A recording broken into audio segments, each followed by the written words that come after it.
بسم اللہ الرحمن الرحیم صلاۃ و سلام علیک یا رسول اللہ۔ سامعین مکرم، قریشی صاحب نے مسئلہ ابی طالب پر جو گفتگو کی اس کی تردید کا سلسلہ جاری ہے۔ گفتگو کا پہلا حصہ آپ نے سماعت فرمایا۔ آج کی گفتگو میں قریشی صاحب نے مولا علی کی روایت پر جو کلام کیا، جو کفر ابی طالب پر ہماری کتب میں روایت موجود ہے، اس پر جو انہوں نے کلام کیا، اس کا ایک تحقیقی جائزہ آپ کے سامنے پیش کیا جائے گا۔ سب سے پہلے آپ قریشی صاحب کی گفتگو سماعت فرمائیں۔ اور آج کل ایک نئی دلیل لیتے ہیں کہ جی علی پاک نے روایت کی، شرم کرو۔ جہاں مولا علی کی یہ روایت حضرت ابو طالب کے حوالے سے ہے نا، اسی ہدایہ شریف کے اندر نصب الرایہ نے لکھا ہے کہ یہ منکر حدیث ہے۔ شرم کرو۔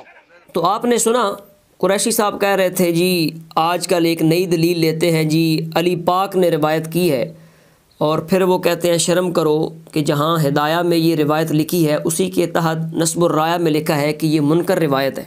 تو ہم کہتے ہیں قریشی صاحب، آپ نے اس روایت کی تحقیق میں یہاں بھی انصاف سے کام نہیں لیا، اور پھر آپ یہاں یہ بات بھول گئے کہ ہماری دلیل احادیث کے لحاظ سے کوئی ہدایہ سے شروع ہو رہی ہے۔ دلائل اوپر سے شروع ہوتے ہیں، اور سامنے والا جس وقت رد کرے تو وہ مخالف کی سب سے جو ٹاپ کی دلیل ہوتی ہے اس پہ ہاتھ ڈالتا ہے اور اس روایت پہ جرح کرتا ہے، سند پہ کلام کرتا ہے۔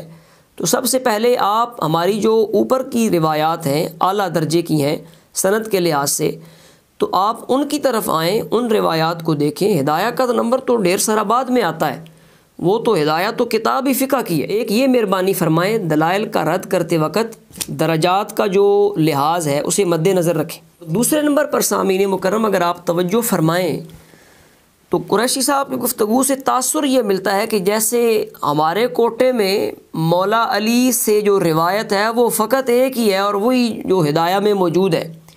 اس کے علاوہ کفر ابی طالب پر ہمارے پاس تو اور کوئی روایت ہی نہیں ہے، اور قریشی صاحب اس ہدایہ کی روایت کا نصب الرایہ کے تحت حکم بیان کر کے تو وہ مرد میدان بن گئے، وہ تو میدان کے فاتح بن گئے۔ لہٰذا اب قریشی صاحب کا موقف بالکل واضح ہو گیا، اور ہمارے پلے تو کوئی دلیل نہیں رہ گئی۔ یعنی تاثر یہ دے رہے ہیں، یہ تلبیس ابلیس ہے، اس سے بچنا چاہیے۔ اور ہم قریشی صاحب سے گزارش کرتے ہیں کہ آپ کو جو تحقیق لکھ کے دیتا ہے آپ فقط اسی پر انحصار نہ فرمائیں، بلکہ لکیر کا فقیر بننے کے بجائے خود بھی تحقیق کر لیں، اور اس روایت کی جو صحیح اسنادی حیثیت ہے اس کو دیکھ کر اس کے بعد آپ جواب دینے کی کوشش فرمائیں۔ اب سامعین مکرم، مولا علی رضی اللہ تعالیٰ عنہ سے کفر ابی طالب پر جو روایت ہماری کتب میں موجود ہے، کتب احادیث میں موجود ہے، اس کا ایک اجمالی خاکہ آپ کے سامنے پیش کرتا ہوں۔ بندہ ناچیز کی ناقص تحقیق کے مطابق کتب احادیث میں یہ روایت 26 مقامات پر، تقریباً 26 مقامات پر موجود ہے۔ اس کا ایک اجمالی خاکہ آپ کے سامنے پیش کرتا ہوں، اس کے بعد انشاءاللہ حدیث کی اسناد پر جو محققین کی تحقیق ہے وہ بھی آپ کے سامنے پیش ہوگی۔ سب سے پہلے سیاستہ کے لحاظ سے سنن ابی داود میں 2 مقامات پر یہ حدیث شریف آئی ہے، حدیث نمبر 3214 اور حدیث نمبر 3216۔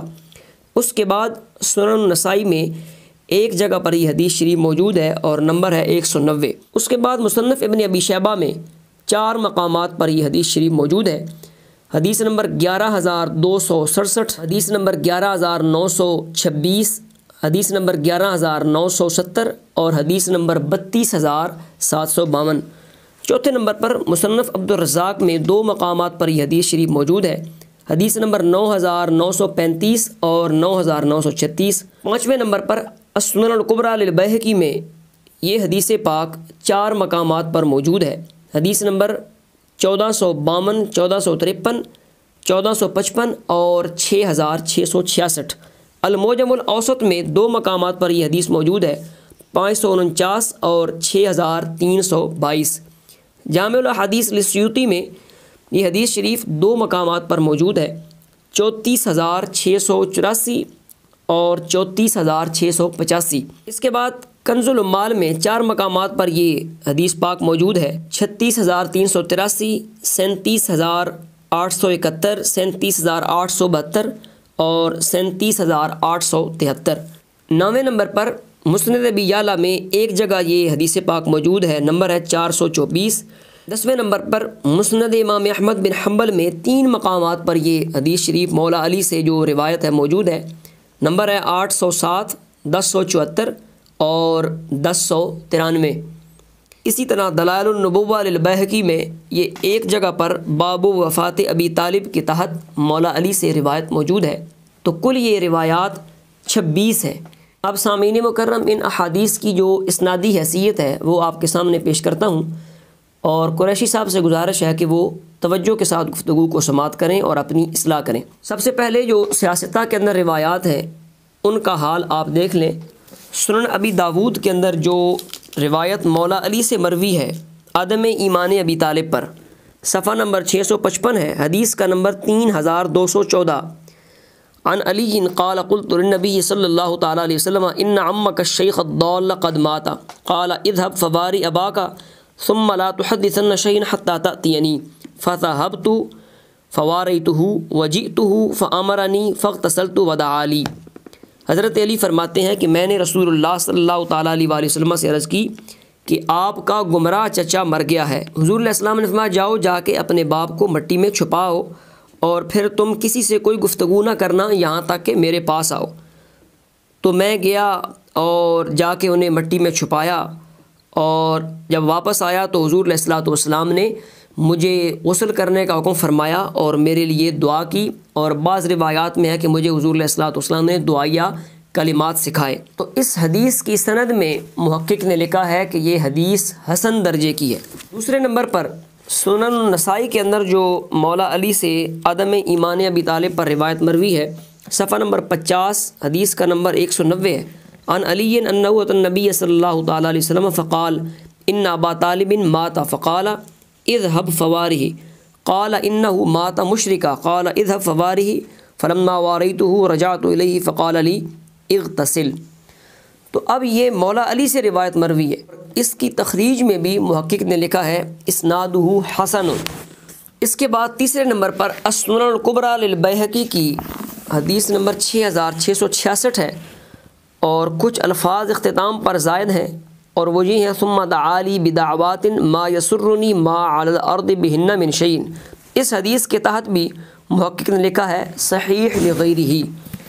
اسی طرح السنن الکبریٰ للبیہقی کی جلد نمبر 1 کے اندر یہ حدیث شریف مولا علی سے کفر ابی طالب پر مروی ہے، اور حدیث کا نمبر ہے 1453۔ اس حدیث کے تحت بھی محقق نے حسن کا حکم لگایا ہے کہ یہ حدیث حسن درجے کی ہے۔ اس کے بعد اختتام پر المصنف ابن ابی شیبہ کے اندر یہ حدیث شریف موجود ہے جو مولا علی سے مروی ہے، اور حدیث کا نمبر ہے 11267، 11267۔ اس کے تحت محقق نے لکھا ہے صحیح۔ قریشی صاحب قریب آ کر یہ دیکھیں، آپ تو کہہ رہے تھے کہ منکر روایتیں پڑھتے ہو، تو ہو سکتا ہے ہدایہ کے اندر وہ اس سند کے ساتھ ہو، لیکن آپ تحقیق فرمائیں، انصاف سے کام لیں۔ یہ روایت مصنف ابن ابی شیبہ کے اندر صحیح درجے کی موجود ہے، اور اس کے تحقیق کرنے والے بھی سید ہیں، انہوں نے اس روایت پر صحیح کا حکم لگایا ہے۔ تو خلاصہ کلام کیا ہوا کہ کل روایات تقریباً 26 ہیں جو احادیث کے ماخذ میں موجود ہیں۔ ان 26 روایات میں جو روایتیں سیاستہ کے اندر آئی ہیں وہ حسن درجے کی ہیں۔ مصنف ابن ابی شیبہ میں صحیح سند کے ساتھ روایت موجود ہے، اور السنن الکبریٰ للبیہقی کی ایک روایت حسن درجہ کی ہے، اور دوسری روایت صحیح لغیرہ کے درجہ کی ہے۔ اختتام پر میں قریشی صاحب سے یہی عرض کروں گا کہ آج کل ماشاءاللہ آپ کے مداحین میں بڑی بڑی انٹرنیشنل ہستیاں شامل ہیں، تو جب آپ گفتگو کریں، تحقیق پیش کریں، تو کم از کم اپنے ان مداحین کا خیال رکھا کریں۔ وہ تو ماشاءاللہ آپ کی تعریف میں آسمانوں تک پہنچے ہوئے ہیں، اور آپ کی تحقیق زمین کے 7ویں درجے تک پہنچی ہوئی ہے۔ آپ گفتگو فرمائیں، تحقیق پیش کریں، روایات کی چھان پھٹک کریں، تو کم از کم اپنے ان مداحین کا خیال رکھا کریں تاکہ ان کو شرمندہ نہ ہونا پڑے۔ اللہ تبارک و تعالی ہمیں راہ حق پر گامزن رہنے کی توفیق عطا فرمائے۔